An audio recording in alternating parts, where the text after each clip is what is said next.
Hello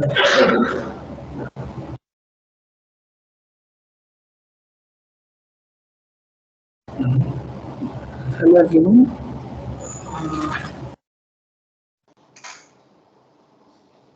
Yeah, welcome to week 5 uh, of this tutorial. So we can start. So this time the topics that were covered were SVMs and logistic regression. So you can start. Uh, you can ask if you have any doubts. You can post it in the chat.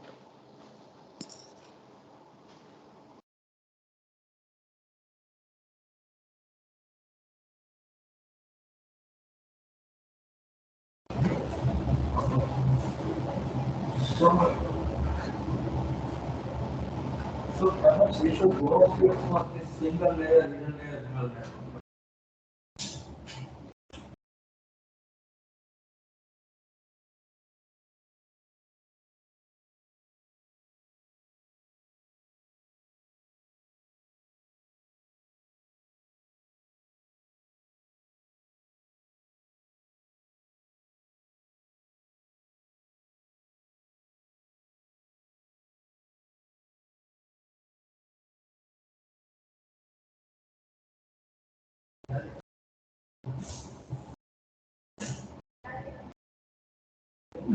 Am I audible?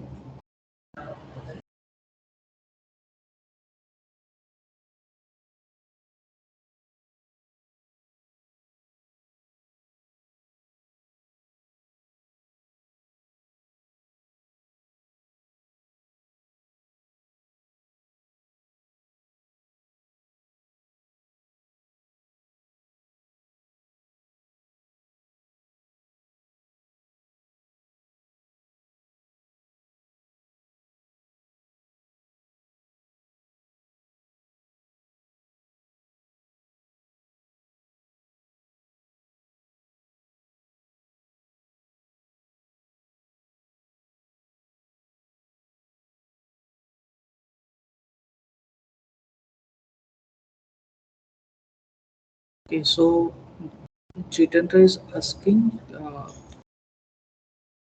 SVM in case of noisy text.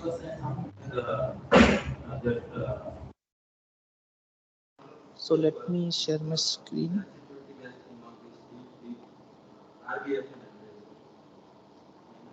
There you are saying that they are get away with the sensitivity thing. So what is hurting us in case of RNN and all?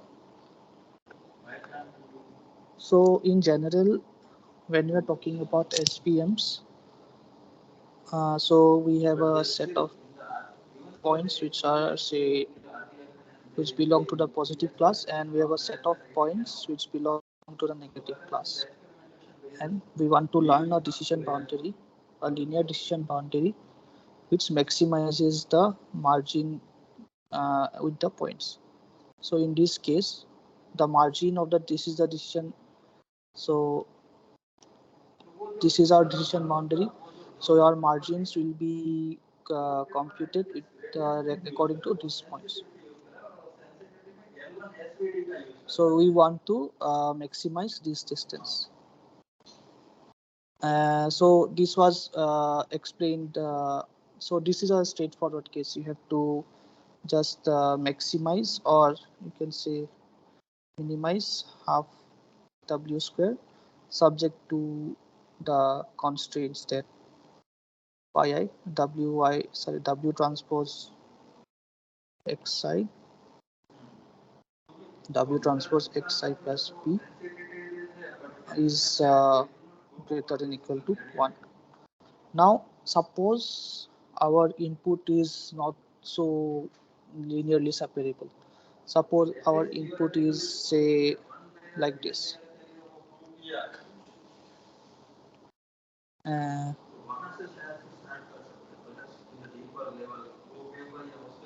so in this case, you can see that there is this red point which belongs to, or which is on the other side of any decision boundary that we may draw, and there are also these blue points.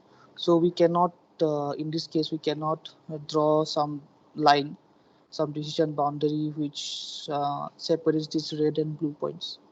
So what we do in that case is we say that we will design a decision boundary, or we will learn some decision boundary such that it maximizes the margin according to some points.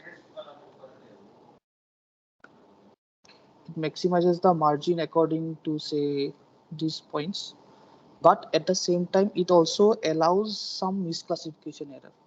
So earlier our objective was to minimize only this half norm of w square. Now what we want to do is, say, we want to minimize this half w square, that is the max margin, as well as we have some penalty term. So this is some penalty, we'll come to it, and we have some number of errors. Say suppose this is our margin.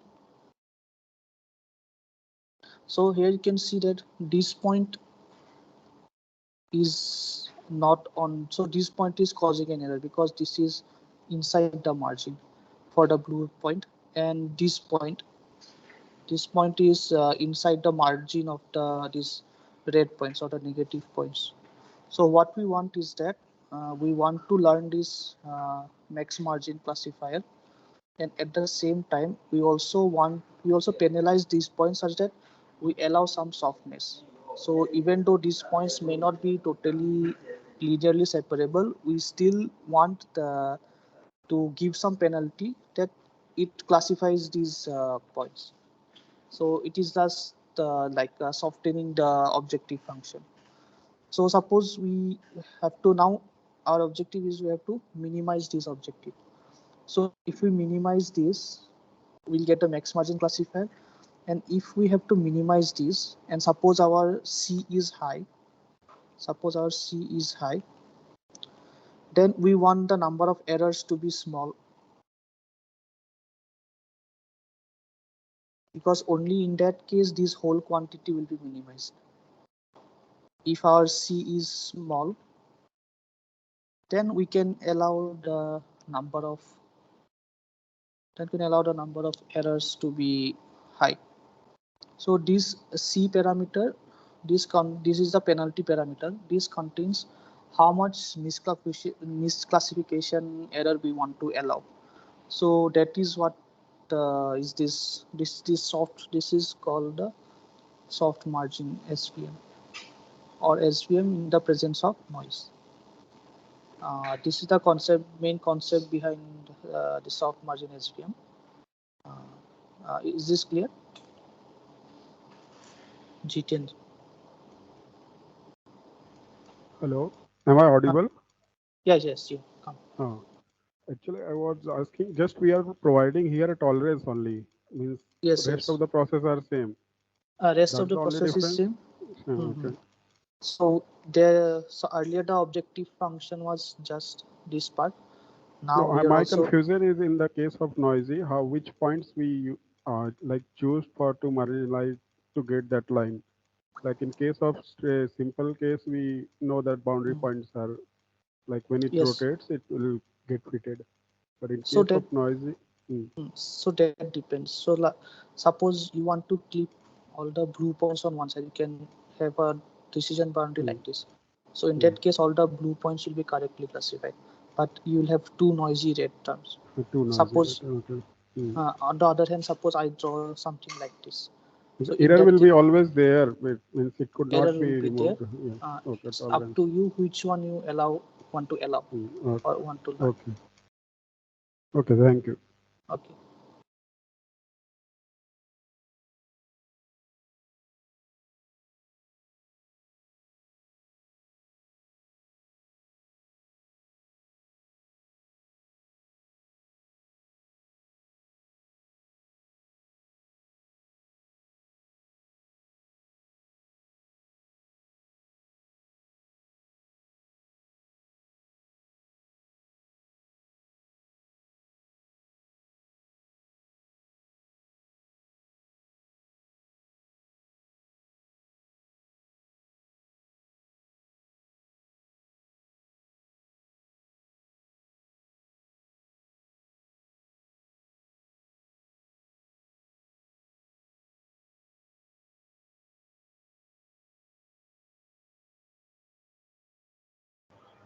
Sir, can you talk something about the slack variables? Okay, sure. Sir, and also the dual problem, sir. Okay, sure.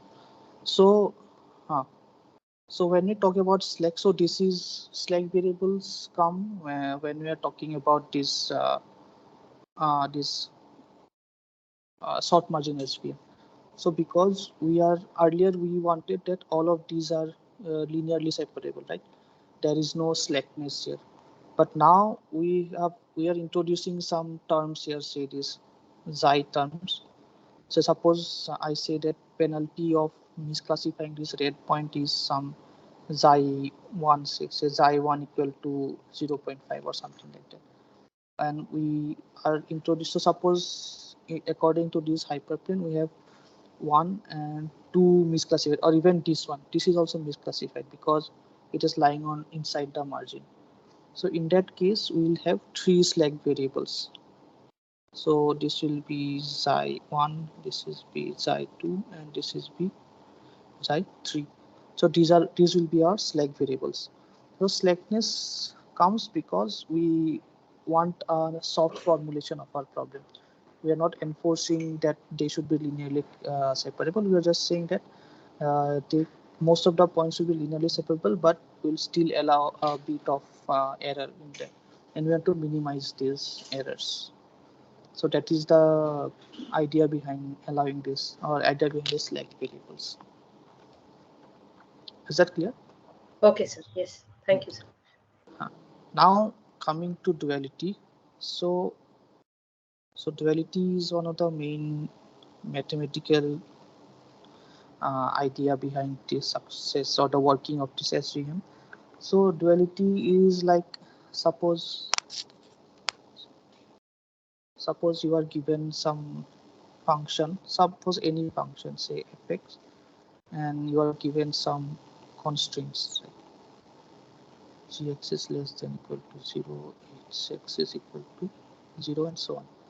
Say you have m such constraints and you have n such constraints. So I g equal to 1 to n. So suppose you have these constraints. Now what we do is we combine this. So we have this objective and these constraints. We combine these together to write the function, and we name it as the Lagrangian function. So it is represented by L. So here we have some. So here we have some. It is a function of x, and because of these constraints of these uh, constraints, we also include them. So we have these Lagrangian variables. So we have alpha I for each I and alpha beta j for each h, and I combine them, and you can write it as fx plus summation over all the I equal to 1 to m gix plus summation j equal to 1 to n hjx. So this Lagrangian is basically combining all the constraints as well as the objective function that we have. So now what we do, we want to find, because our function, our objective was to minimize this function, right? So what we do is we minimize this L. Suppose we minimize this with respect to x. So what do we do for that? We do differentiation of L with respect to x, and we set it to 0. Then we get some values of. So once we do this, we get some form of x. So suppose, since we are differentiating x, our remaining function will be a function of alpha and beta. Because our this x has been differentiated out, we will only be left with alpha and beta, and we will be left with sub functions of, say, alpha and beta. We say that this is a dual function, and our goal will be to maximize the dual function. So maximize with respect to alpha and beta. So what it does is, so suppose let's look at it. Let's draw some graphs. Suppose we have some primal function. So this is your fx, say. So this is a function of x. So your x is on this axis and you have this fx. And when we say that we have some constraints like this, we say that we only want to minimize this function, say in this range. We do not want to minimize fx over the whole range. We just want to minimize the function, say over this range. So that is how these constraints work. So when we say that minimize fx such that this, we are saying that minimize this function just for this space. So once we get so this is a function of x. So your x is on this axis and this is your fx, right? Now when we say that we are forming a dual of alpha and beta, so the dual function generally looks like this. So this is a function of say alpha and beta, and this is your g of alpha and beta. So what it does is, so this g is the one you get after say minimizing this Lagrangian with respect to x and putting those whatever values you get back into the Lagrangian and the dual function that you get, and it looks like this. So what it means is that if we look at it in a single figure, so suppose this is your primal objective, and suppose this is your dual objective. So earlier our objective was to minimize fx, right? So minimum of fx will be something like this. Then our objective becomes to maximize. So this is the dual, and the objective was to maximize this. So the thing is, suppose we minimize this, and we say that this is minimized at this point, but we can also say that this is maximized at this point. So in effect, what it does is minimizing this function is same as maximizing this function. So in the ideal case, this gap is 0. So when we have some condition say known as strong duality, in case of strong duality, your minima and maxima value they touch each other. So at this point, your fx and your GAA alpha beta are the same things. Otherwise, there is this gap in this case. So it is done because sometimes minimizing this problem may be hard, but maximizing this is easier than minimizing this one. That's why we have this concept of duality. Uh, is that is something clear, or you have doubts? Yes, sir. Thank you, sir.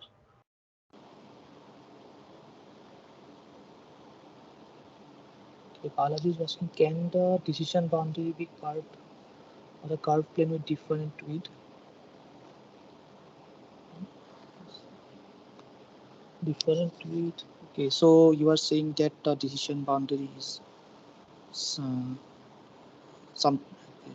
the decision boundary is something like this. I mean, yes, we can have that because I think in the later lectures you were introduced to the concept of kernels, and kernels are only used when your data is not linearly separable. So suppose you have some data say like this.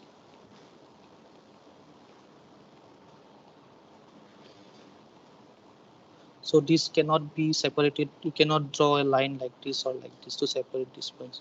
So if you use a kernel, you will get a decision boundary which looks like this. So yeah, you can have a decision boundary that is curved.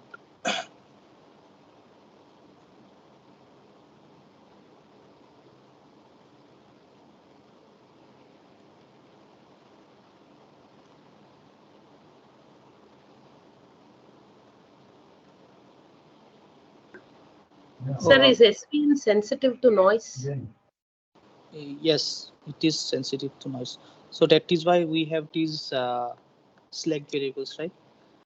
If we allow too much slack, suppose this our C term is very small, so then the number of errors can be very large. So then your decision boundary could be something like this. or like this. So these terms are the noisy terms. So based on how you choose C, you can have something like this, you can have something like this. So yeah, it is sensitive to noise. That is why we have this, we penalize this. We do not want our SVM to be much different in terms. We don't want to allow much difference in the solution to the SVM. Okay. Yes, the width of this is variable in the sense that it will try to maintain some margin. It will try to maximize this margin also. So it cannot be variable. It has to find something at the maximum margin.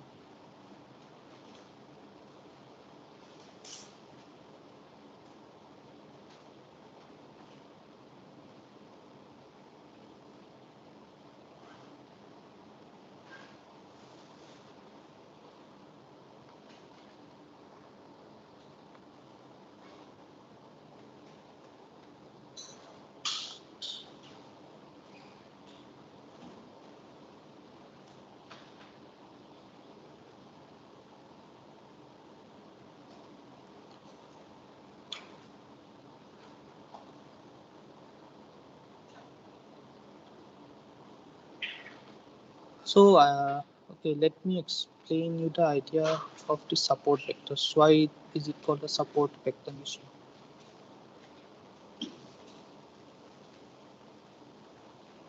So suppose we have this linearly separable set of data.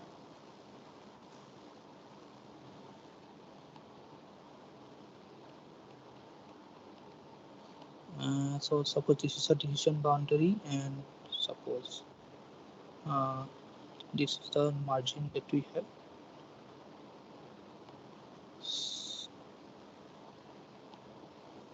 So as you can see, the decision boundary, the margin of this decision boundary is only affected by the points which are near the decision boundary.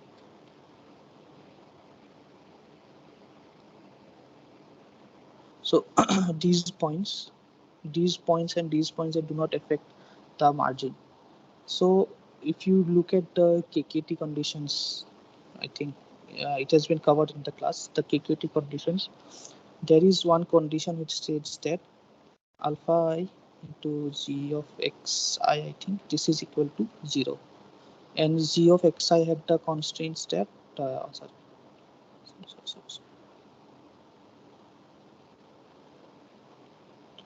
alpha I gi of x or gi of w, in fact this is equal to 0, and your gi of w is less than equal to 0. So in that case, suppose your suppose your giw, suppose this is 0, giw is 0, then your alpha can be anything, right? Your alpha can be 1, 200, -1, -2, it can be anything. So, and if your gi is say less than 0, in that case your alpha I needs to be 0 in this case. Only then you will have this to be 0. So when we have these constants, say, so in the SVM case, your GYs were like this: yi w transpose xi plus b less -1 is less than 0, or you can say that I think -1 minus sign was there. So basically you want yi w transpose xi plus b greater than equal to 1. So for all these points, your gi gix giw's for all these points, this is less than 0. Even for these points your giw uh, is less than 0. So for those case your alpha is 0, because of this case when this is less than 0, alpha should be 0. So alpha for this is 0. Only in these cases, when you look at these cases, you cannot have gi w equal to 0. In these cases so for the SVM case, in these cases you have wi W transpose this must be is equal to 1, say this is say equal to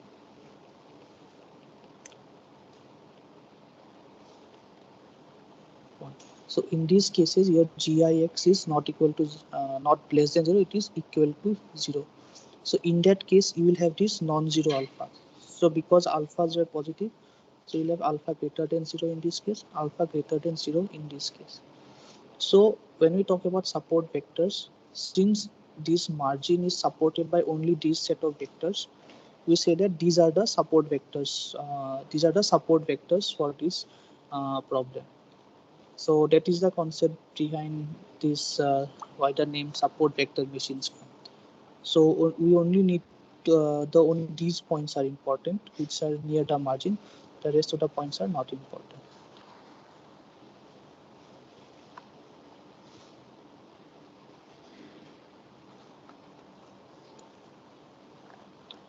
Is that clear, or do you have any more doubts regarding this? Why, regarding this support vector, regarding this condition?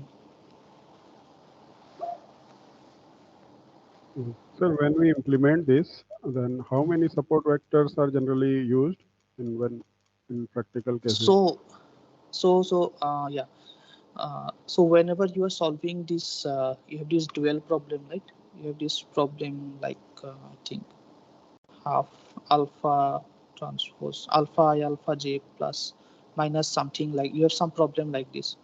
So when you solve this problem, you will get a set of alphas with you, and you can see that only some of those alphas will be non-zero. So the data points related to those alphas will be the support vectors. The rest of the points are not. You don't need to remember all the rest of the points. You just need to remember which are the support vectors, or your algorithm just needs to know the support vectors instead of What is the memorizing. range of this number of most in practical cases? So how much support vectors So are there?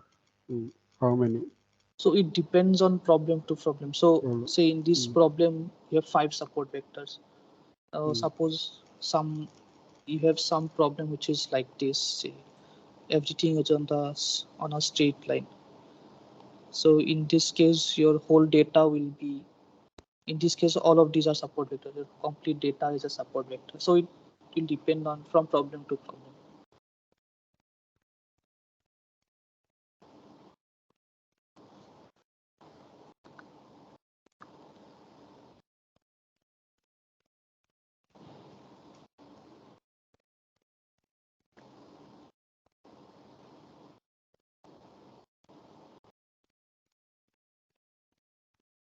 so in the given example, there is lots of support vector. Then it's the same Yes, what you suppose just. But it is a yes, simpler. Now we can just a one line and width we is sufficient to decide yes, why we yes. require that much support vector. Then No, although by theoretically there it is coming, but uh, uh, uh. So yeah, in is it this case you useful can just to? Mm, take just one point and draw a support vector, but your mm, algorithm may return that each of these is a support vector. So okay. in that case, so it depends from problem to problem how your data set is spread out.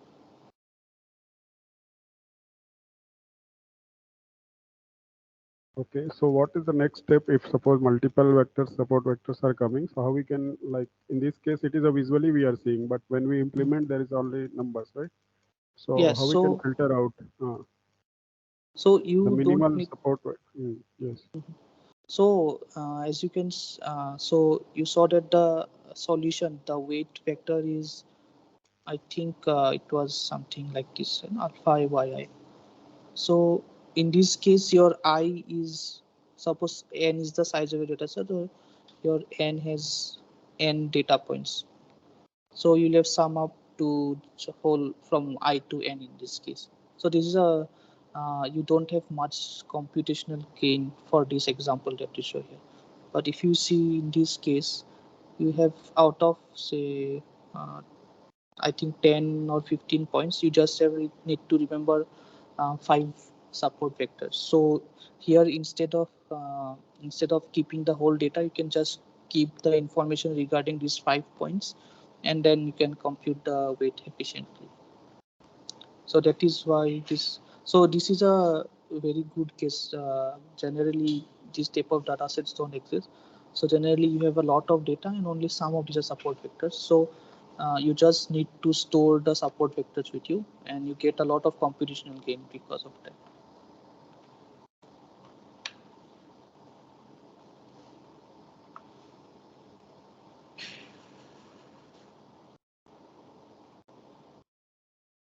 Is it possible to have only one support vector? Like suppose a vector lie in the line itself.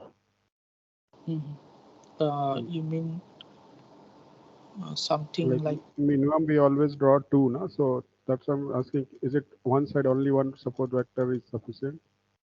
no? You need to one for at Two. least two. One for positive and one for negative, because you have to That's maximize. okay, but at side as a positive side, only one support vector is possible. For yeah, it is Plus and possible. minus. Okay.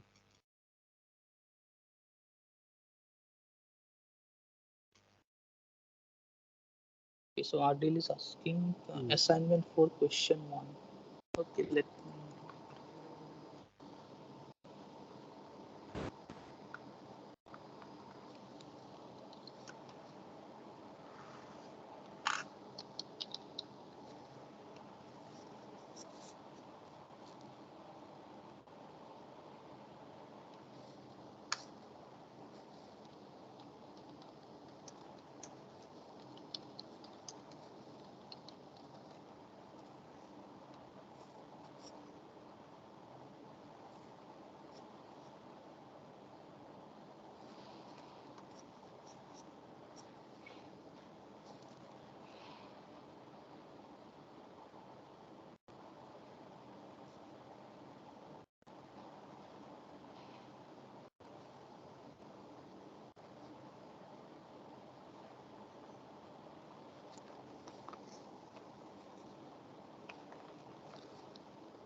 Okay, so assignment 4 first question states that you have a spam filtering system which correctly classifies. Let's this question. Probability of correctly classifying. Suppose 1. Given them it is a spam, it is 0.95, and probability of correctly classifying or false positive given it is not a spam is 0.1, and 0.5% are actual spam mails. So that is your prior. Actual spam mails are 0.5. So suppose you are giving a new mail to the spam one, what is the mail will be classified. So you want to find out what is the probability that is whether it is spam or not. Uh,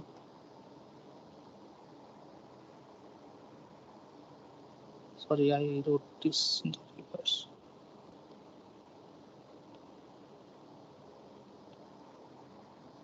So given that it is a spam, what is the probability that it is 1? So it is a spam given that it is not. So now your task becomes what is the probability, what will be the output given that you have given some mail say S. So this is your so the solution is, I think the solution is given.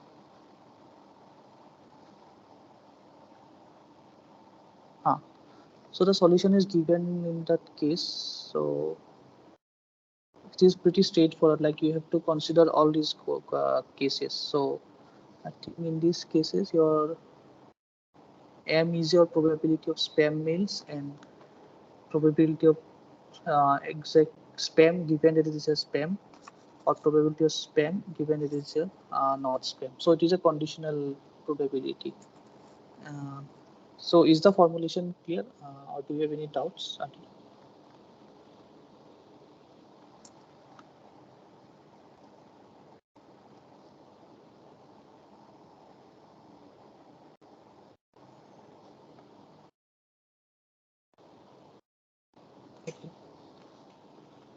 So when SVM to be used and when it should not be used.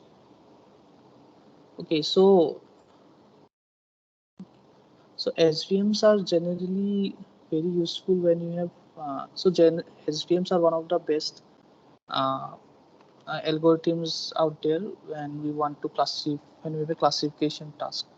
So whenever your data is say linearly separable, that is of course the best way to best time, then you can use a SVM. Even if your data is not linearly classification, you can use linearly classifiable. You can use an SVM with the help of kernels to get some non-linear classifier that you want to learn. So only problem is that, so if talking about kernels, so these kernels are huge matrices. So it computes a set of similarity for each point. For each xi xj, we have some k of xi xj. So that means it is a matrix, or it is an array of size n by n. So in this case, suppose your n is very large, so the storage for these kernels will be order of n squares. So when you have a huge amount of data, the storage for kernels becomes an issue. That is why we look to some other methods in this case. But SVM generally require a lot of time because of the need to solve these quadratic problems. But once you get the solution, these are some of the best solutions, because you have these guarantees that the data are linearly separables and all those guarantees.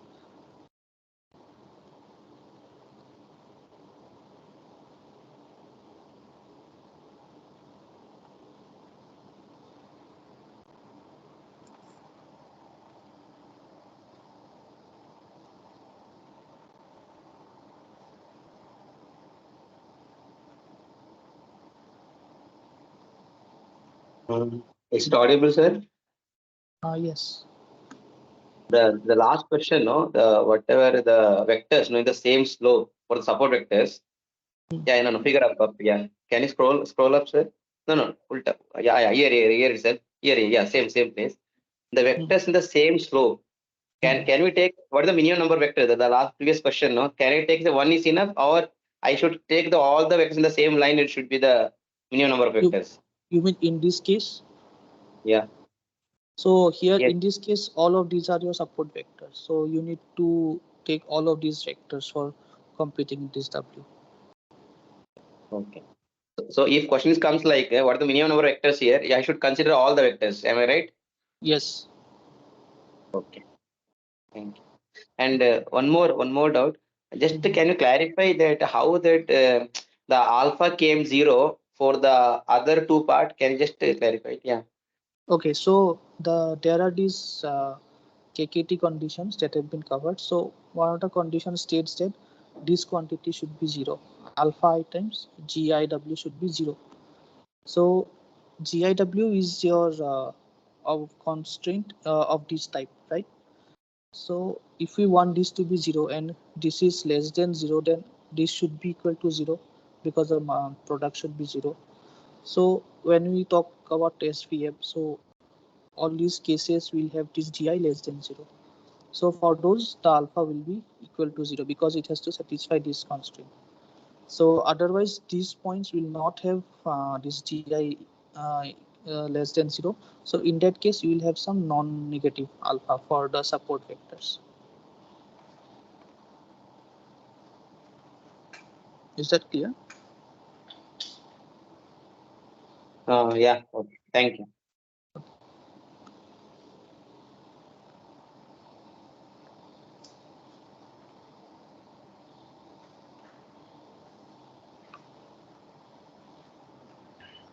Sir, SVM is a parametric model, and the hyperparameters are this alpha and beta, right, sir? Am I correct, or please correct me? No.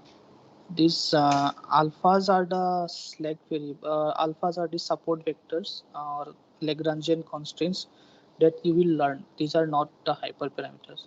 The only hyperparameter when we are talking about, say, this soft margin SVM. So C is a hyperparameter.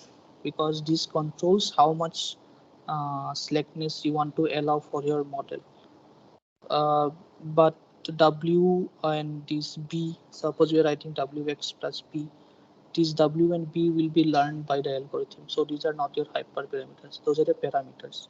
Hyperparameter is the one where you have a choice, where the user has a choice. And this is only for soft margin, right, sir? Hard margin, there is no there are no hyperparameters. Parameter. Okay, thank you, sir.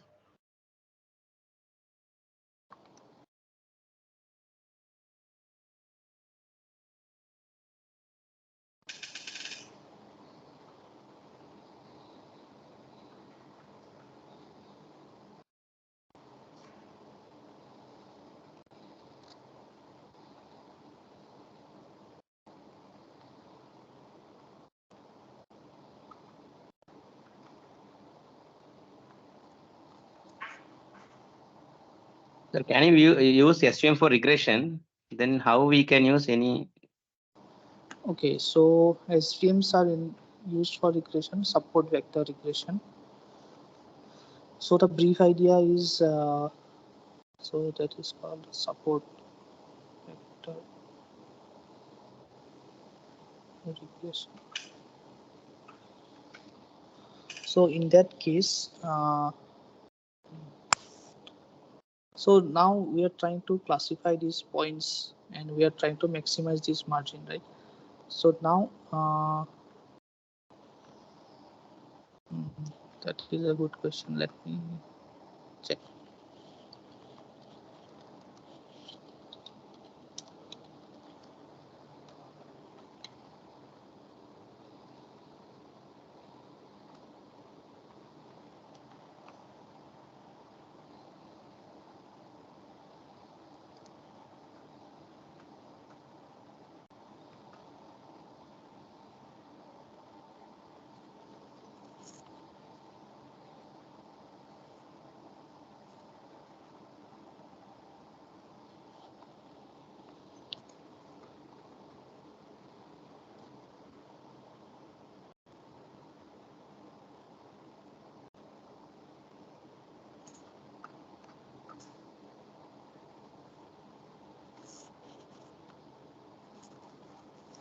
So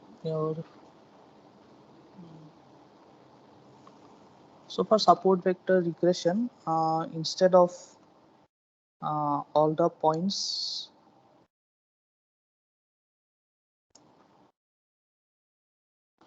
so as you can see, only these points were, so the rough idea is that for classification, only these points were affecting the margin, that the max margin hyperplane. So for support vector regression, only some of the points similar to this formulation will affect the regression value that you want to have. So I am looking at this formulation given in the networks website. So your problem becomes to find some effects. So suppose you have to learn some effects which is of the form Wx plus B, such that so now earlier your constraints was that your constraints was that the sign that is given by this, whether it is positive or negative, and this should match. But now your constraints become yn minus w transpose x plus b. So this difference should be less than some epsilon. So earlier you were trying to classify these points. You're trying to classify these points whether there's +1 or -1. Now you want to learn some w such that the difference with the labels, it tries to learn the regression value that that example had.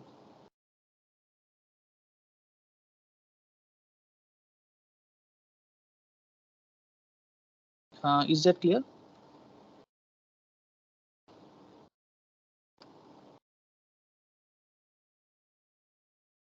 Now with this one, we'll again find all the parameters which is similar to the classification. Yes. Other So here parameters. also your parameters will be your W and P. So your formulation will be same. Like you have to minimize fx such that your constraints are changed a little bit.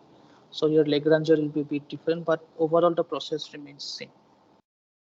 But in general, it is not recommended to use this one for the regression. So no, actually regression is SVR is used. There are also this uh, there is this library called sklearn. They have this implementation of this SVM. So it is used, but not as popular as say linear regression. But it is generally used. Or you can have, once you go into the kernels, you have something called as kernel-rich regression. So you kernelize the data, you project it to a higher space, and then you perform this regression in that space. Then it is called the kernel-rich regression. So that is also a very popular algorithm. Okay.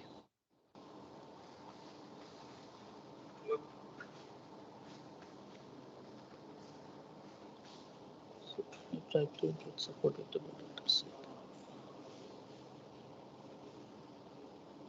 So while looking at the data set, we cannot say which are the support vectors. So once you maximize or minimize the objectives that you have, you will get some values of alpha, and only by looking at those values of alpha can we get to know. So suppose we have 10 points. Suppose we have 10 points, and out of these 10 points, say alpha 2, alpha 4, and alpha 6 are non-negative, but rest are all 0. So then looking at this, we can say that these 3 points are the support vectors, and rest of those are not important. So once we do this, we can only store the points x2, x4, and x6, and do not need to store the whole data set once we know which are the support vectors that we have.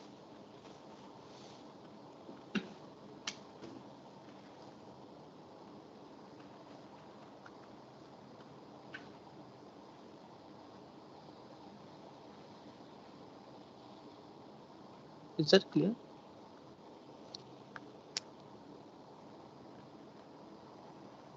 Yes, sir.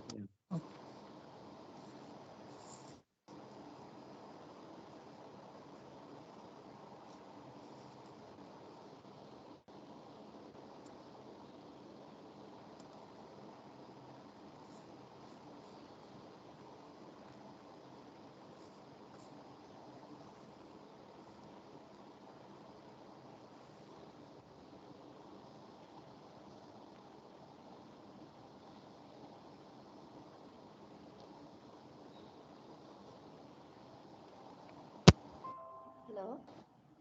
Hello. Hello. Hello. Yes, you're audible. See, if the number of support vectors, if it is 2, it is fine. Okay. If the number of support vectors are increases, what will happen? Whether the complexity increases, how do we deal with that? Okay, so your See, in this support vector. case, you have so many support vectors, right? So Yes. So in this, in general, when we want to compute this W, we need to have this alpha wise, right? So if our number of support vectors is small, so then you do not need to store all of the support vectors. I think, when I'm doing, say, for a test point, I think the output comes to be something like this. You should check it. X. So output for some function x, xi transpose x. So this is suppose your test point. You have to do the dot product of this test point with all of the support vectors, and then you'll get the output for the test point. Now suppose your support vectors is number of support vectors is very large. In that case, computing this label at the test time will take some time, because you have to do this dot product for all of the points. But suppose your support vectors is very small, number of support vectors is very small. In that case, you just have to do a few calculations of this step instead of all of the support vectors. So if you look at it computationally, that is how the number of support vector so only the gets. computational power get increased, right? Yes, but not only that, but because it also determines how your classifier is. Okay. Okay, thank you.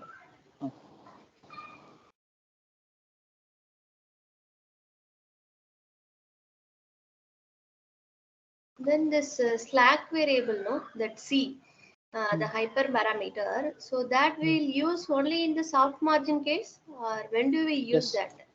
Yes, suppose so suppose you say that C is say C is say 10 to the power 6. In that case, it will allow very small errors. So in that case, your algorithm will behave like a normal SVM because it will not allow anything of this sort. So if you keep C to be very this small, error represents only the training error, right? yeah, I mean which points are inside the margin. So this is our margin for the blue points, and this point is inside the margin, right? So if your C is very high, it will not allow this type of. It will learn some decision boundaries say of this type or say this type. We don't know. But if you keep C to be small, it will allow errors of this type. In that case, it will be a soft margin. So generally, if you don't use C, it will and your data is very good, say it is linearly separable, you don't need to use soft margin. You can use a hard margin classifier. But if your data is some noisy, like in this case, then you can have even set different values of C and see which value of C gives you good results in terms of accuracy or yeah. Thank you.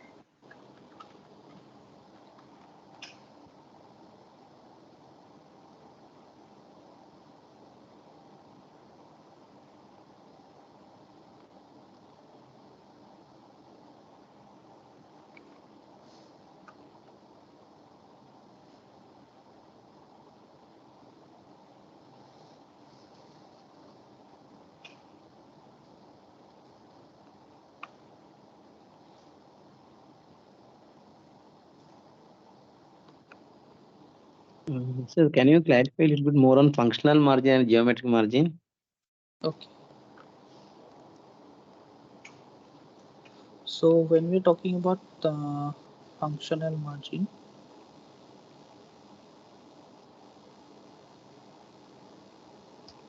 so suppose we are given this hyperplane and we have some points here and we want to compute the distance of the points from the hyperplane.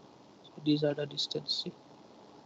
So these distances are given by like we saw in the class, it was given by, suppose this is your xi yi, so your gamma I in this case your is given by w transpose xi plus b. So this was your distance given by the this functional margin. So even for this case, suppose this I, this is j, this is your w transpose xj plus b. And when we want to say that we want a max margin classifier, so we have to maximize these margins. So that was your problem. So now in this case, suppose your w is not normalized. So you can just multiply this by some say 10 to the power 4 or some such number and your distance will automatically increase. So you can multiply your margin by any arbitrary number and you'll get a max margin classifier, which is not correct. So that is why we go to the geometric margin.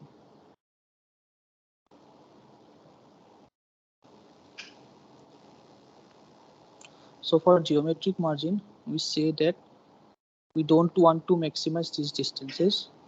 We just so suppose this is your margin and this is the vector which is perpendicular to it. So we normalize it by the norm so that we just, so suppose what happens, suppose we have some w and normalize it to its norm. So suppose I multiply by some say 10 to the power 4. So you will have a 10 to the power 4 here also and these two will cancel out. So if we normalize it by the norm of w, this scaling trick that we use here, it will not work in this case. So then in that case, what we have to do, we have to maximize the margin only with respect to the minimum after all the points. So there may be many points. We'll have to maximize the margin only with respect to the minimum point to the minimum margin. So that is the difference between geometric and functional margin. So this geometric because you're looking at the structure of the points in this case, right? You're looking at the structure of the data set. So here you're not looking at the structure of the data set. You're just looking at this function of this distance function. So that is the difference between functional and geometric margin. Is it clear?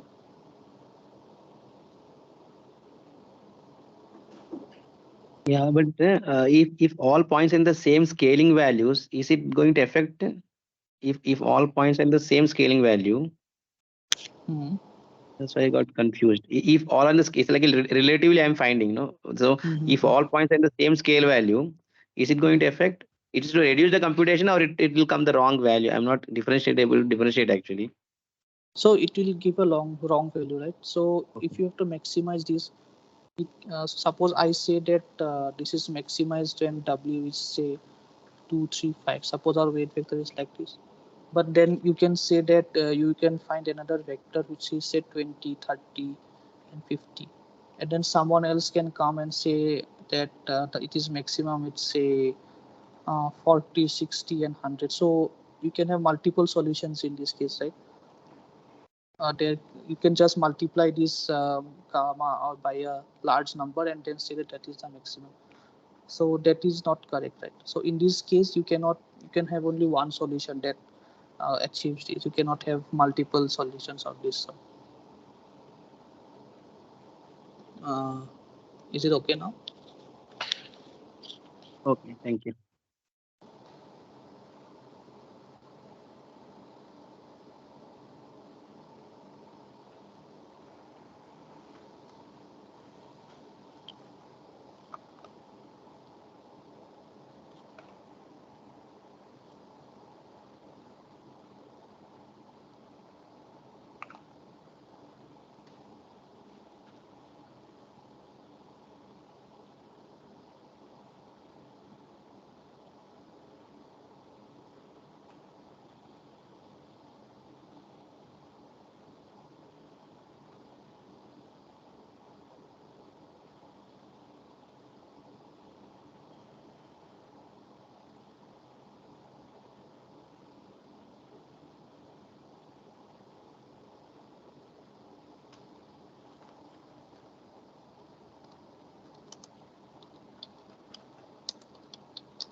Kernel example at the page number 48 in the PDF file, no, sir? Can you little bit clarify?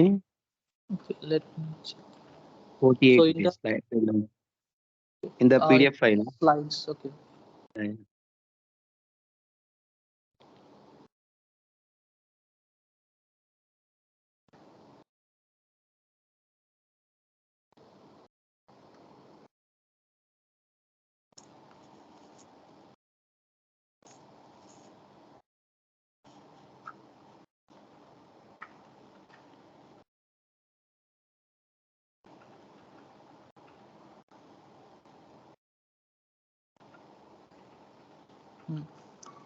Okay, so as it was discussed in class, why do you need kernels? Because you saw that in the dual formulation of say the hard margin SVM, the dual formulation is something like this: alpha I alpha j minus summation ij alpha I alpha j yi yj xi transpose xj. So that means there is, so these are just scalar values, and this is a dot product, right? So what we want is that we want to have some, suppose we have some data say x, and we're using some kernel and mapping it to some higher dimension, say phi of x. Suppose now our x was in say 100 dimension, and now I say that I want it in say 5000 dimension of size 5000. So then we use these mappings which are known as kernels. So given that given that we only need xi xj, so if we do this, we need, instead of xi transpose xj, we will need phi of xi transpose phi of xj. So that means we need to compute phi of xi, we need to compute phi of xj, which can be costly.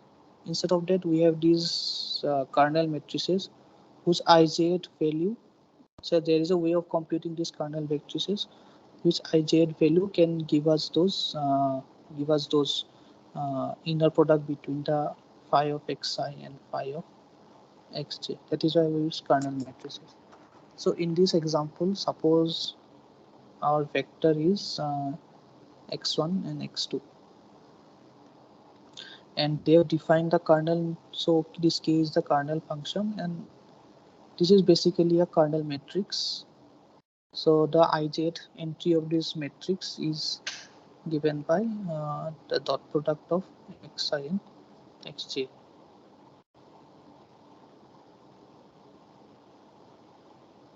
Dot product of xi and xj whole square. So in this example, they wanted to show that this kernel matrix can in fact be written as phi of xi transpose phi of xj, because we do not explicitly need to compute phi of xi xj, but here for this simple example they want to prove that this can be written like this. So the computation goes on to show that this is possible. So so they write it in this form where your phi of x is given by your I think this term, root 2 x1 x2 x2 square root 2 x1 root 2 x2. So this is the kernel that we use, or sorry, this is the kernel, the non-linear function that we use. And if we do this for phi of xi, if we do this for phi of xj, we'll get a value which is k of xi xj.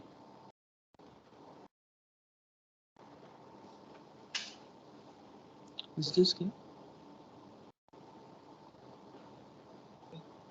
One general question. I'm Krishna. Regarding kernels. Okay. So as I understand, kernels shift from lower dimension vector to a higher dimensional space, right? For example, you take a two-dimensional space where our original data set is there. So if you apply kernel, we can shift it to maybe 4 dimensions or higher dimensions. So correct? That's what we are trying to do. Yeah. Okay. See, there is another concept in machine learning called principal component analysis. That actually works reverse, right? Reverse. Yes. Higher dimension to lower dimension. Yes, you want to reduce your dimension in that case. So yeah. So can you just illustrate, compare and contrast the intuition behind that? So principal component analysis is PCA is generally used for reducing the dimensionality of data. Reducing dimensionality. So suppose you have some very high dimensional data, and if it is very high dimension, your machine, the complexity of your algorithm will be very high, right? Highly complex algorithm, because it will require a lot of time to process that. So that is why we use PCA to reduce the dimension, and in fact we get the most important dimensions. Most important dimension. So in this case, your main objective is to reduce your data space required by your data, the time required by data. But when we talk about kernels, so kernels are applied. So one of these is we map it to a higher dimension. So map it to higher dimension.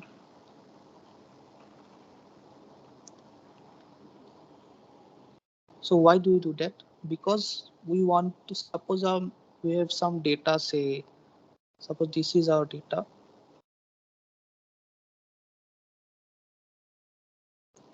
So this type of data is not linearly separable, right?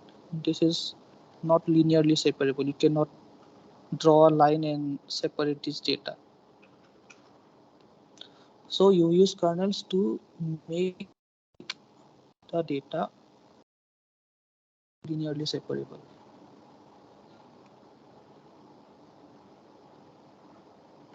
So suppose so this is we have it in some space. Suppose I move it to some. So this is say two-dimensional space. Suppose I use a kernel and say I take it to a three-dimensional space. So in this space, suppose your pluses are here, and suppose your minuses are here. So earlier in the two-dimensional space, you cannot draw a line, but in this space, suppose I can draw a plane through here, right? So all the points on this side of the plane will be your red points. All the points on this side of the plane will be your blue points. So your kernels, the main function of kernels is to make the data linearly separable, like in this case. So this is your three-dimensional space. But for PCA, your main aim is to reduce your dimensions. Yeah, sir, that means, say hypothetically, let us say we have 100 data points, very random. Okay, in your example, there is a pattern. You can see that outer ones are one class, inner ones are one class. Let us assume hypothetically that there is no pattern. Everything is intermixed, like a random pattern of pluses and minuses, which are okay. So that means practically, if you transfer it to 100-dimensional space, we can separate, right? That Yeah, not even suppose 100. So you must have seen these kernels called Gaussian kernels. I think mem has shown this. Gaussian Gaussian. But what happens if the data itself were not following any pattern? In this case, the data is following a pattern. You can see that physically with our eyes. Yeah. So there are different types of kernels. So this can be said to be something like a polynomial kernel. So there are Gaussian kernels. There are something called as 10H kernels. There are a lot of kernels available. So you have to look at which kernel will try it. So your main aim will be to make your data linearly separable. So that depends on what type of kernel you want to use. Suppose you have a Gaussian kernel. So maybe some data is not linearly separable according to the polynomial kernel. So in that case, maybe you can try and apply this Gaussian kernel. So it may become linearly separable. Or there are various types of kernels. So depending on your problem, you try out different kernels and see which kernel. So you may not have exactly linear separable, but you want to have at most linearly separable as possible. So you try out different kernels in that case. Okay. Okay, sir. Thank you. Sir, that question more the same time. See, in two-dimensional space or three-dimensional space, we can, before doing the applying the kernel method, we can visualize in the Python and we can do it. But in the higher dimension, how we know that which will be the best suited? Is it through hit and the trial and error method with all the things, or Oh no. what? So Yeah. you cannot, you cannot see in the higher dimension. You cannot visualize in the higher dimension. So then you have to look at this your what is your accuracy that you are getting, what are the precision recall that you are getting. So the type of kernel that you choose, that becomes a hyperparameter, because which kernel gives you the best validation loss, which kernel gives you the best validation accuracy. So the choice of the kernel also becomes a hyperparameter in that case.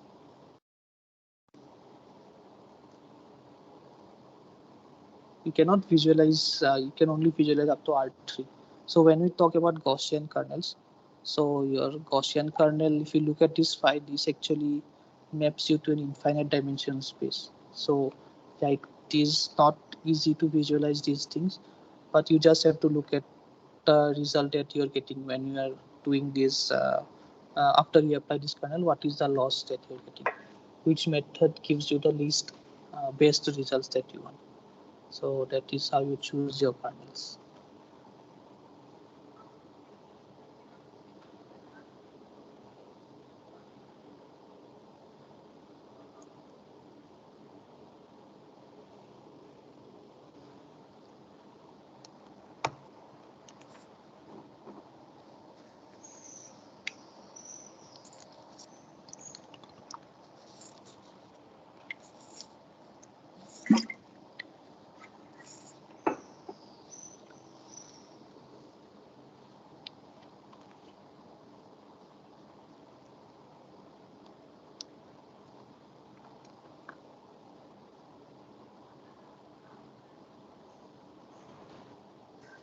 Sir, we have a test data. I mean, we have a training data.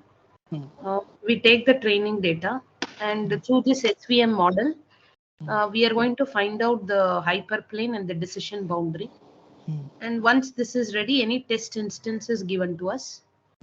I mean, when we are learning the model, we find out W and also the B. If I take a hard margin, not a soft margin. Sir, after that, whenever any test instance is given, then how we judge it, sir, based on that decision boundaries, it where the particular point lies. So so for your SVM, suppose you have this W and your B which is available. So you have some test data X test. So then your Y test is simply you just apply these learned parameters to your test point. So once you get this, suppose your W transpose X test plus B is greater than 0, then you say that your Y test is +1. +1, or yeah. If it is less than 0, this is -1. Yes. Okay, sir. Okay, this is how it works in hard margin. Sir, what about soft margin? Then I think we consider that C hyperparameter. I mean, we tune hyperparameter based on the validation set. And so then we come up. Yes, even then you can have your decisions will be like this, whether is it positive or negative. But that your training algorithm will change a bit because of this xi or this slack variables that we have. But at test time you will test using this technique. So the same logic will be applied there also, right, sir? Yes, soft or hard margin. Okay. Yeah, it is same. Thank you, sir.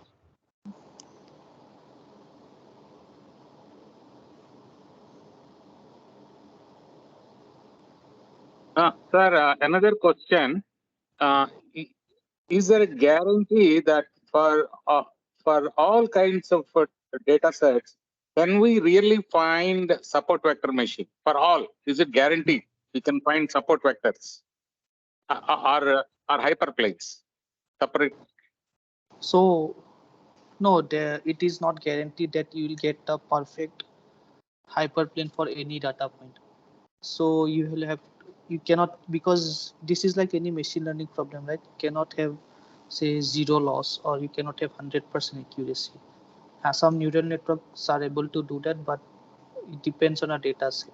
So you want to minimize your loss as much as possible. You want your accuracy to be as high as possible, but it is not guaranteed that any type of you cannot have exact hyperplane between 2 points. So it depends on how you tune the data, what algorithm you use. There is no guarantee. Okay, that means so the data must have a well-defined pattern. Okay, if there is a pattern only, we can find using SVM, right? Yes. If it does not have some pattern, you just find the best the model. You learn the SVM model that gives a minimum loss, or so it gives the highest accuracy. Otherwise, only some easy cases like the example shown here. This is an easy case, so this is easy for us to construct. But in real life, data are not so well defined. So in that case, you have to try out different models, try out different hyperparameters. Okay.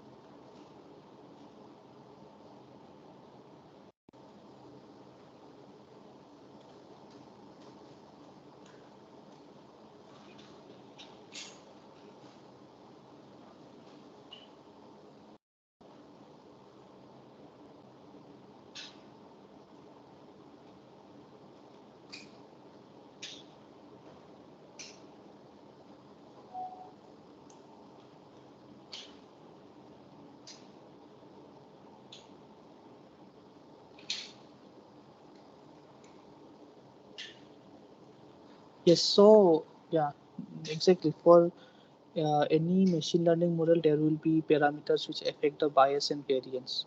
So in this case, so like we saw for the soft margin SVM, there is this parameter C, right?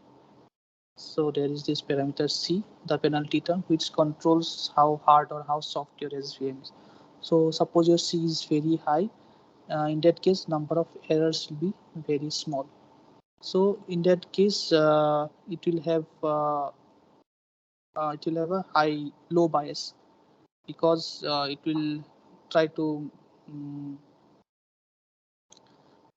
sorry, if C is high, it will have a high bias, because in that case it will try this will be classified as errors. If your C is small, it will try to overfit to all the noisy parts that we have, so that in that case you will have a high variance. So yeah, in this case the C parameter will affect your bias and variance of your models. Sir, when C is small, we will have overfitting problem, right, sir? Yes, you will have overfitting, because it will try to model all of these points in that case. Sir, I always get confused this terminology. When it is overfitting, I understand. When C is small, it is overfitting. But overfitting means that high bias, no? Why are you saying low bias? So overfitting means your training loss is very small. So Yes. if your training loss is very small, that is your bias is low. So if your bias, so bias and variance are like inverses of each other. If you have high bias, you'll have low variance. If you have high variance, you'll have low bias. So the intuitively bias means the data is trying to fit closely to the model. Is that the definition of bias? Okay, So, because how do you visualize the bias? Yeah, physically. So yeah, so suppose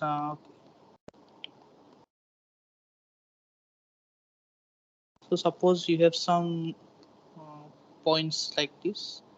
Suppose you have some points like this, and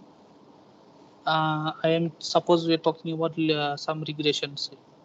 So if you learn a function, say like this, so this is your function, right? So this will have a very high training error, because it is not estimating any of this correctly. Whereas if you have some function which is, say, like this, it will have some very low training error. So this case, we'll say that this is a high bias, because it is a high bias underfitting. Underfitting, because it is not fitting any of the examples that are given. But if you have something like this, so it is trying to learn all of the examples. So in this case, we'll say that it is high variance. High variance, the training error is low training error. Training error is low. This high variance is overfitting. Your high bias is underfitting. So your training error will be large. Here your training error.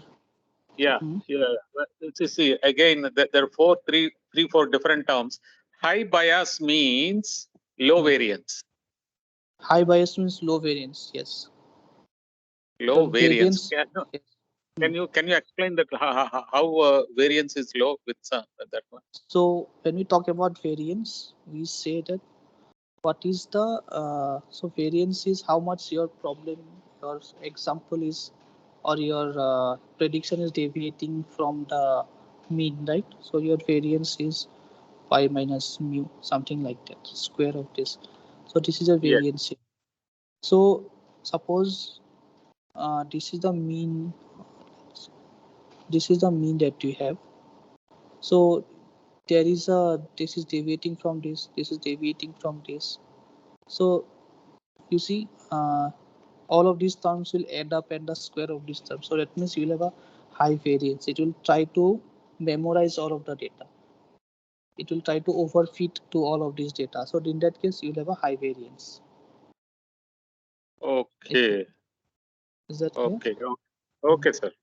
And in this case, it is said to be high bias, because earlier your learned model should be somewhere in this region, but because of some bias, you are learning a model which is very far from this.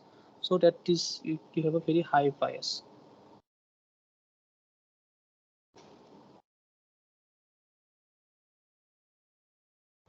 Sir, when the data set is large, then it falls into which category?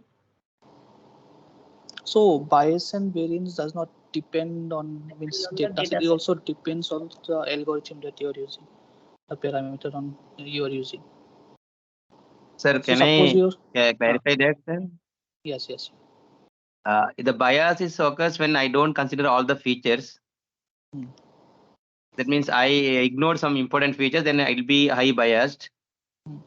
Whereas if I do computational complexity like polynomial degree more than instead of linear, I will go to the quadratic and high level, then it will be highly overfitting and high variance will happen. Yes, yes. So one is a computational increasing, it will make the overfitting. Other one ignoring some important feature will go to the bias.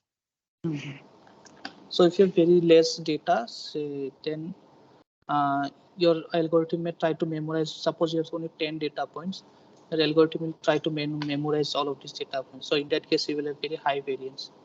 But if you have say 100,000 data points, you cannot make your model fit to 100,000 data points. That in that case, you will have high bias but low variance. So yeah, that was a good explanation.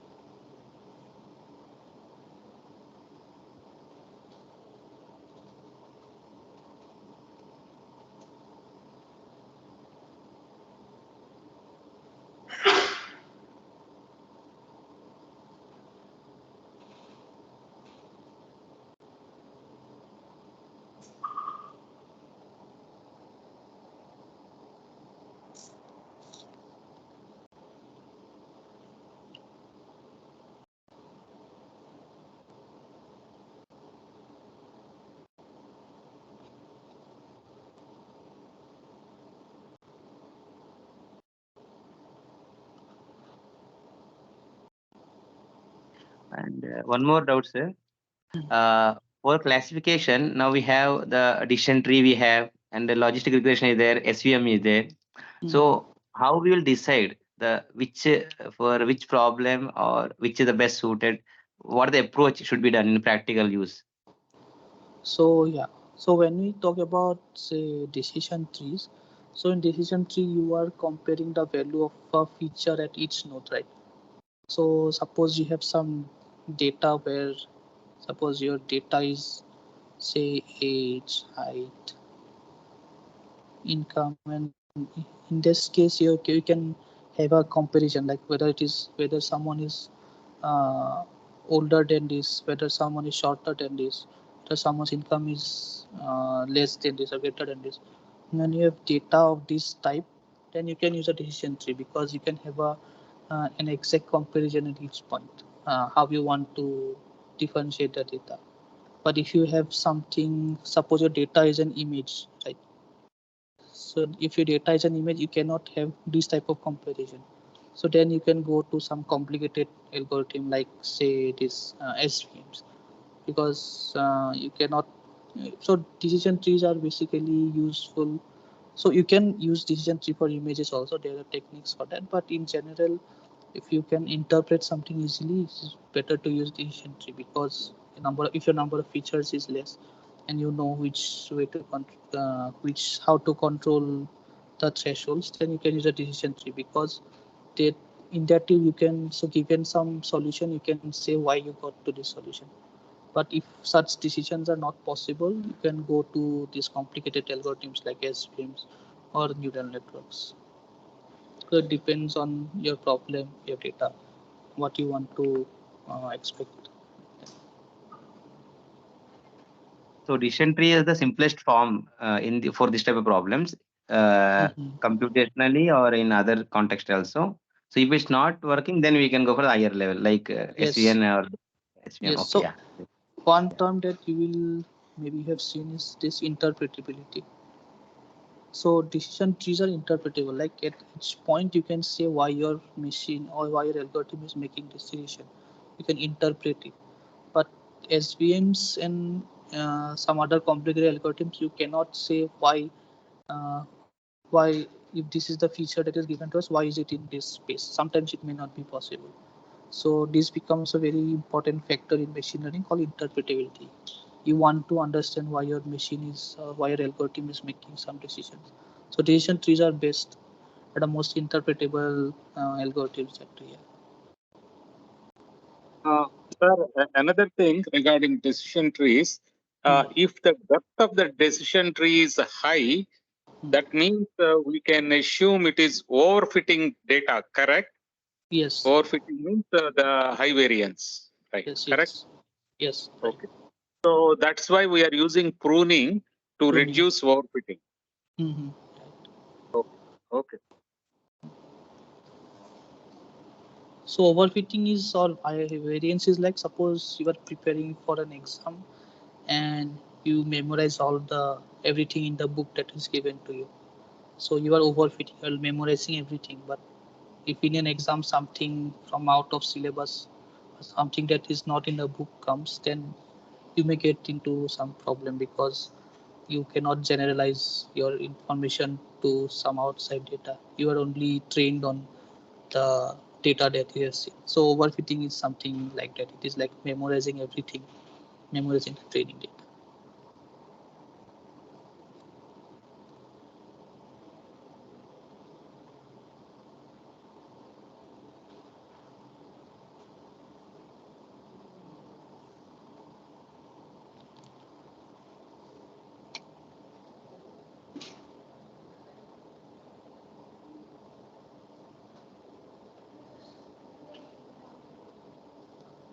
Sir, we said decision tree is not advisable whenever the data set is huge. And even for SVM, they say the complexity is more. Yes. Then what? Then we have to go for some other approaches, right, sir? For when the data set is huge. Yeah, in that case, so I think in the next week, or I think week 6, we have this neural networks. So those are the most popular algorithms that are used nowadays. So neural networks you will learn how it handles all of the different features that the data has. How it also has algorithms to uh, take a bunch of data and optimize at the same time. So that is why the neural networks are very widely used nowadays. Talk about ChatGPT and all. These are all neural network based algorithms. Okay, sir.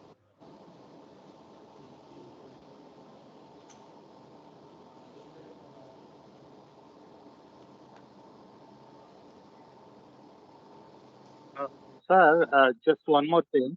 In classification, there is something. Okay, we have studied about logistic regression. So in that there is a function called activation function, right, which converts values between 0 and 1 to binary. Correct? Something like that. Yes. So can we call that as a kernel kind? That No. That is not a kernel, because the sigmoid function that we have, so it gives you an output in between 0 and 1, and your z can be anything. So it is like this. So it is either 0 or it gives something between 0 and 1, and you can say that what is your probability of your output belonging to class 1, what is the probability of output belonging to class 0. But this is not a kernel. Kernel is like you are going from some space to a very higher dimensional space, because you want to make your data linearly separable. This does not make your data linearly separable. This just says which class your data belongs to. Okay. I got it. So now coming to that's the neural networks. In neural networks, there are two kinds of decisions we have to make. That one is the number of layers, hidden layers, and the number of neurons in each layer. Right? These two are hyperparameters. What we say that is a choice, right? We have to play with that. So in neural networks also we have a bias and variance. Correct? Yes, correct.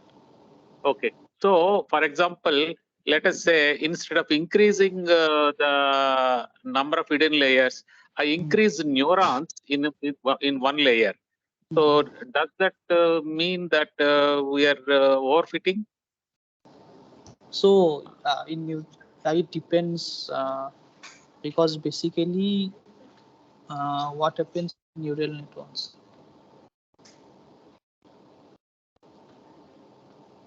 Yeah, when you talk about overfitting in neural networks, yeah, it depends. Sometimes you just want your number of neurons to be large. Sometimes you want your number of layers to be large.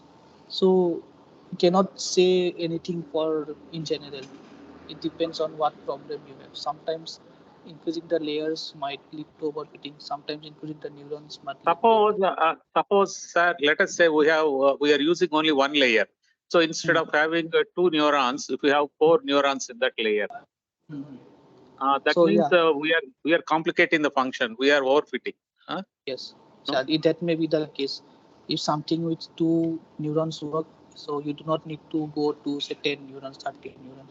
You will be overfitting in that case. So Okay, you want okay. as simple models as possible.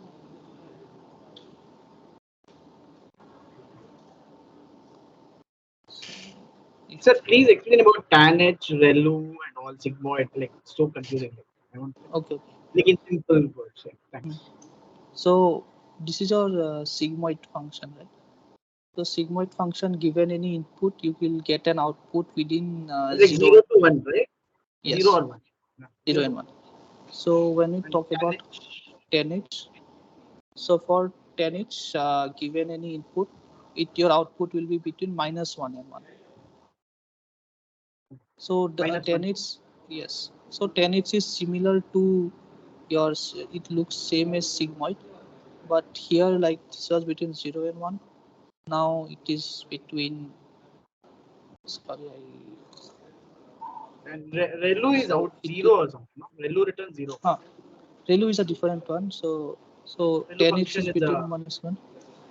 Relu is an activation function. We will come to it. So Relu is not used for say logistic regression. Relu is but it returns for 0 if it is it either returns 0 or your x. So Relu looks like this. So suppose this is x. When x is less than 0, it will be 0. And once x becomes greater than 0, it returns x. So Relu looks something like this. Okay, thanks. So sir, that means ReLU is used only for classification. No, it can be used. So this is an activation function. So once we discuss neural networks, we will know what are these activation functions. So you need not use ReLU only for classification. It can be used for classification. It can be used for regression. These are just activation functions, non-linear activation functions. So these are even sigmoid and 10H are also used in neural networks, but these can also be used for classification. But ReLU is not used for classifying for logistic regression in this case. But when you say non-linear, in fact, sigmoid, tanh, and ReLU all are non-linear, right? These are also non-linear, but in neural networks you have this concept of activation functions. So we'll discuss later why we need these activation functions. But ReLU is. But if you talk about logistic regression, we cannot use ReLU in place of sigmoid and tanh for logistic regression. So these are ReLUs are only used for neural networks, non-linear activation neural networks. Oh, so Balaji asking an interesting question. Suppose you give a classification problem of raw data to a system. Is there a method the system will suggest what method to use? Okay, so there is something called as AutoML. So AutoML, what it does is you give a data. There are some softwares which will directly run a set of algorithms. It will run decision trees, it will run neural networks, it will run say SVM, and give you the model that gives the best result out of all of these. So this is there are some softwares available. I forgot the name. I forgot the name, but some softwares are. If you search for AutoML, you can look into, you will get to know about these softwares which do this. Uh,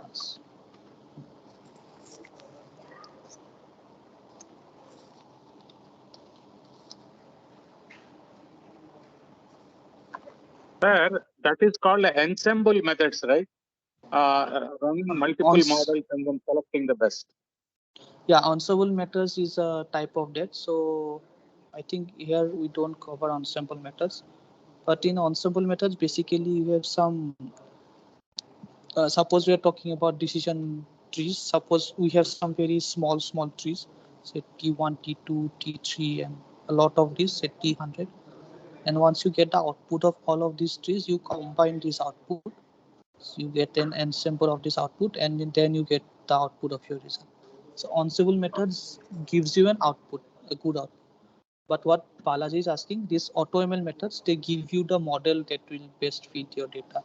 So whether you want to use neural network or whether you want to use decision trees. Okay, I got. In ensemble, we use the same model for all the different choices, whereas in AutoML, the model itself might be different. Yes, it will say which model will, which model will give you the best result. Yeah. For example, in ensemble, R T1, T2, T3, all are decision trees only, must be, with different data. Yes. So for these, using these automated libraries, you do not need to know much theory. You just have to give these X and Y as input, and it will automatically learn everything. So if you just want to get results, you don't need to know much theory for that. But yeah, it will be good to learn this theory, so you have a better understanding of the process that is going on. So one general question. See, in machine learning, as I understand so far, first we'll train the model using the training data. After the training, we take the model for prediction. Okay, whether it's regression or a classification. Okay. So next time, if the data changes, for example, the new data has come or old data has changed, again we have to train the whole model and again update the model, right? So this process, is there any way, for example, like continuously, let us say, I'm just visualizing a scenario, like let us say in point of sale. So far, I have 1 million data points. Okay. Now, every month, automatically, it should generate a new model. As and when the new data comes, it should automatically generate a new model, maybe at some particular points in time. So is there anything, but because it looks like a manual process, we have to remember, oh, this model is very old. It is generated 1 year back using old data. Now new data has come, again run the model. So instead of manual, is there any online way of automatically learning from the new data? So there is this concept of continual learning. So in continual learning, what happens is you train your data on some model, and after some time you can again train your data. You don't need to. So suppose they are talking about neural networks, right? So neural networks, they have a lot of these layers.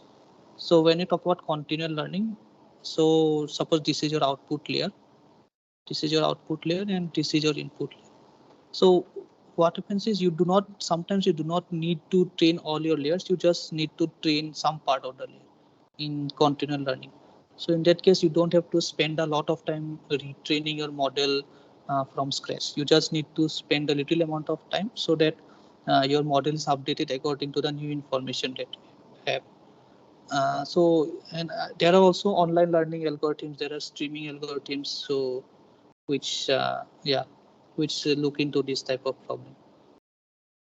I think most AI companies, because data is changing every week even, so they use this type of methods to update their models.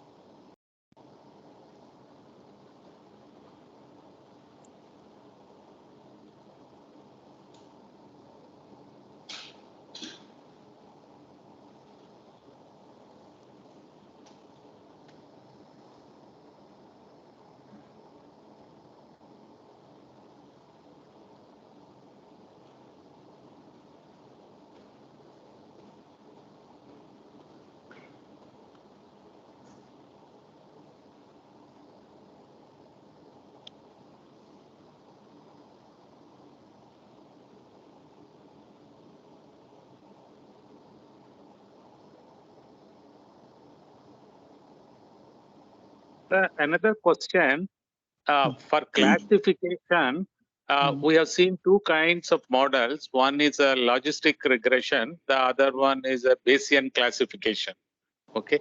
So computationally, Bayesian is a very computationally intensive. Am I correct? Yes, yes. Because you have to know the distribution of. So there is this I think optimal Bayes classification may mention some model of this sort. So in that case, you have to know the probabilities associated with each model that you are using, and that can be very large over a space. So suppose we are talking about linear linear classifiers. So that can, given some data, that can be a huge number of linear classifiers. So if you have to compute the probability of each of these linear classifiers and then compute, so it will be very costly in that case. So that is why you go to this logistic regression, which is very simple because your gradient computation or your different derivative computation is very easy in that case, and you just have to make a decision whether it is positive or negative based on the output of your sigmoid. So that is why Bayesian methods are Yes, little bit. but in case if the data is not linearly separable, let us assume we use Bayesian classification. But Bayesian we can use it, right? If the data Yes. is not Yes. linearly separable, we can still use Bayesian. Okay. Yes, you can use So that. Then you'll have to go for this MAP, MLE type of methods. So what is the maximum, which distribution models your data based? So even then you have to compute these priors. You have to compute because these likelihood functions. So those can be costly because you have to compute this over a whole range of data. So, but yeah, it can be done. okay, so that is the reason we go for SVM for non-linearly separable. Better is to go for SVM. Right. Yeah, means if you have computation power, you can go for Bayesian methods because you have some guarantees in that case because you know where your data is coming from, how to best model your data. But if you have some constraints regarding those computation, because if we go to the theory of Bayesian methods, there are some, you have to do some integration in that case. So computing an integration is very costly. So these methods are generally easier to understand. These SVM type of methods are generally easier to understand. So that's why we go for these methods. Okay. Sir, one more thing. The logistic will do only binary classification, am I right? Or is Yes. it possible to multi-way? So for multi-way, there is something called as loss. There's a loss function called softmax loss, which tries to give you the probability of, I think it will be covered in neural networks. But for binary classification, yeah, it is generally used logistic regression. It is generally used for binary classification. So, what I'm asking, Sir, what go ahead. my question is, logistic regression is restricted only for binary classification. It can't be used for the multi. Okay. No. Yeah. Even SVM is used only for binary classification. No, but it can be used for the multi-way by using that one method is explained in the class. Yes. So you can use the logistic regression the same way, 1 versus 1. So suppose you have 3 classes, you do 2 logistic regressions and look at your probabilities. Okay. So whatever approach you taken for the in the SVM for the multi-way, same thing can be applied to logistic also. Same approach. Yes. Okay, clear. But in general, it is for binary. In general. In general, it is for binary. Yes. Yeah.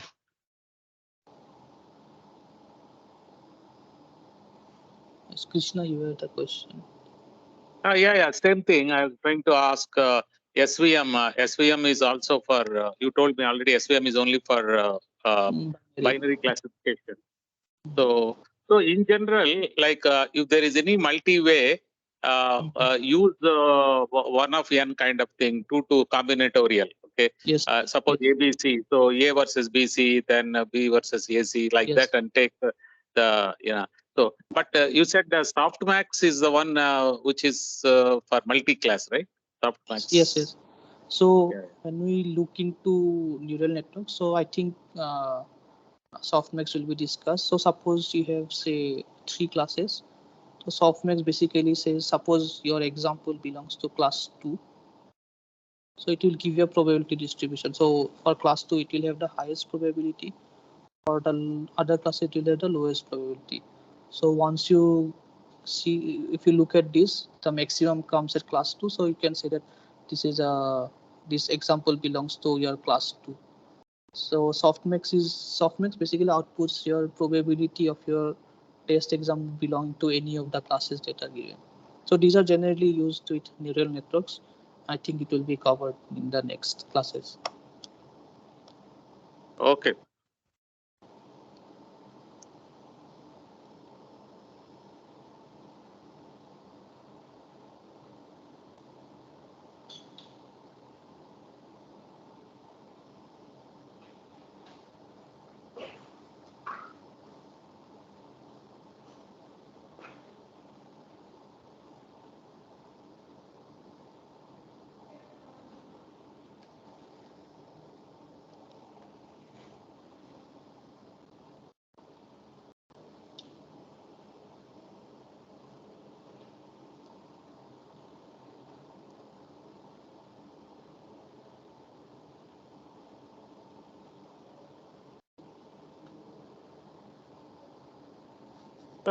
Just one more question. Model complexity. So model complexity means from going from linear to quadratic to cubic, higher dimensions, right? Higher Yes. polynomials, higher order Yeah. polynomials. So when you go for higher order polynomials, that means we tend to overfit. For example, say data is inherently linear. So when we go for higher order, higher than 1, that means we are trying to overfit, which we should avoid. Yes, Should avoid. Okay. So, but many time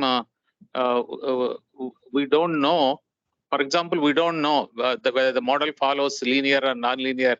How do we start actually? So, what kind of analysis we do? So that is another type of, you can say it is a hyperparameter.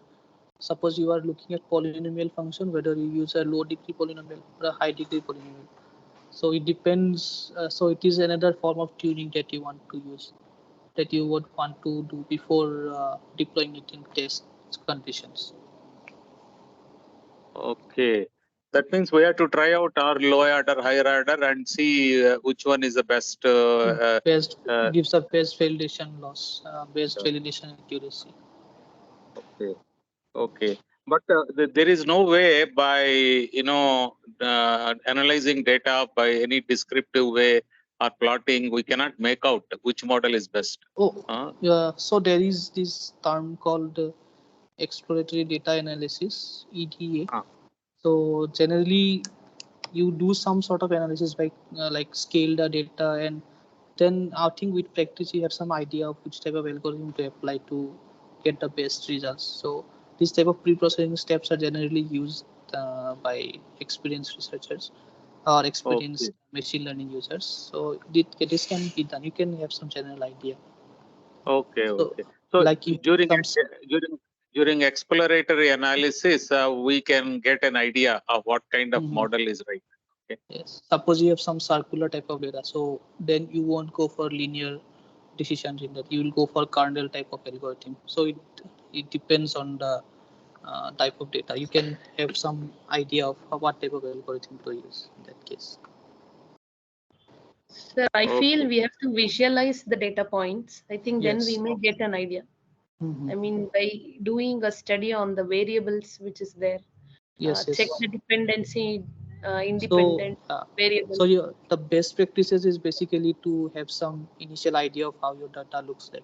So you create some scatter plot, you do some view what is the distribution of the data. So after that you can have some idea of what route to go through for some good results. But the problem is if it is a 2-dimension or 3 dimensions, we can visualize. But if it is a higher dimensional data, we difficult to visualize, right?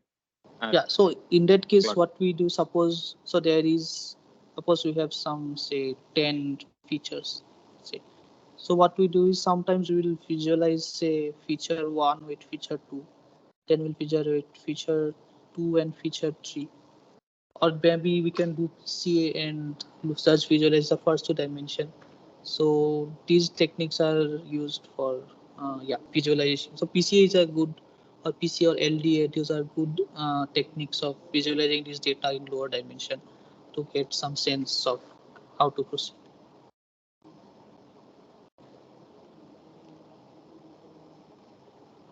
So any field example where SVMs are routinely used. So I'm not sure, but I think some algorithms, I think some banks, they decide whether to give some user credit or not. I think earlier they used to use this SVM type of algorithms, whether to separate whether to give credit or not. Other than that, Sir, in those cases, usually decision tree is used, right, sir? I'm not sure. I just read somewhere that SVMs are used in this banking sectors, this consultancy Okay. sectors. I've not seen exactly what they do.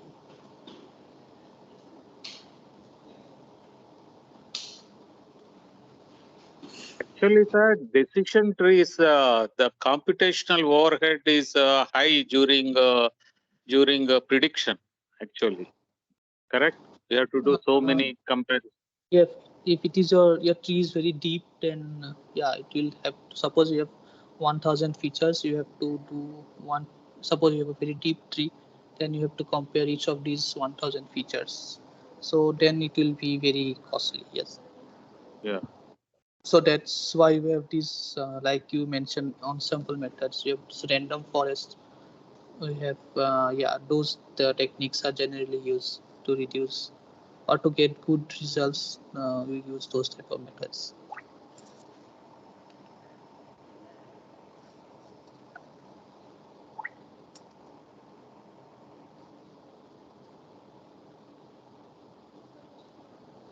Sir, again, a general question. For example, neural networks, let us say for speech recognition, approximately how many dimensions they use data?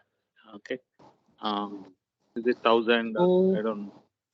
yeah, for speech recognition, yeah, I've not worked with speech data, so I'm not really sure what is the dimension. I think the different frequencies are the dimensions. Maybe it can go up to thousands. So I know that if you're working with say DNA data, so those are like 36,000 dimensional data. So those are very huge. I've not seen speech data, so I cannot say that exactly Okay. how. Because I know why I'm asking is because we're generally reading now more. The world is talking about, for example, language models, Chat GPT. So I'm trying to visualize how many dimensions they Oh, use something. so Or like, so these language models are basically text based. So there is this NLP, like natural language processing. So these texts are also very high dimensional data. So if you have used Chat GPT, you must have seen that you just enter a question. So that question will be broken down into small parts, and then each of these parts will be mapped to some very high dimensional vector. Those are called embeddings, and then those will be used to train the neural network or get your output. So those are also, these texts are also very, I think up to about 2048 dimensional, or yeah, so these are also high dimensional data.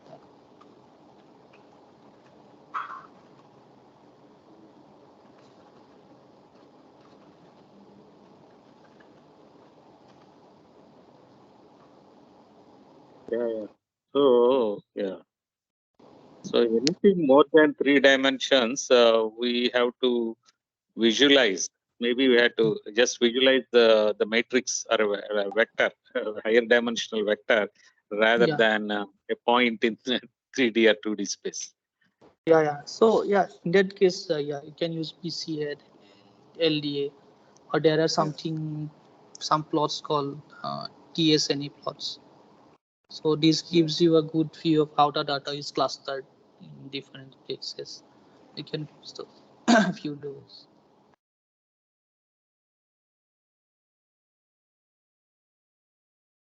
Yeah.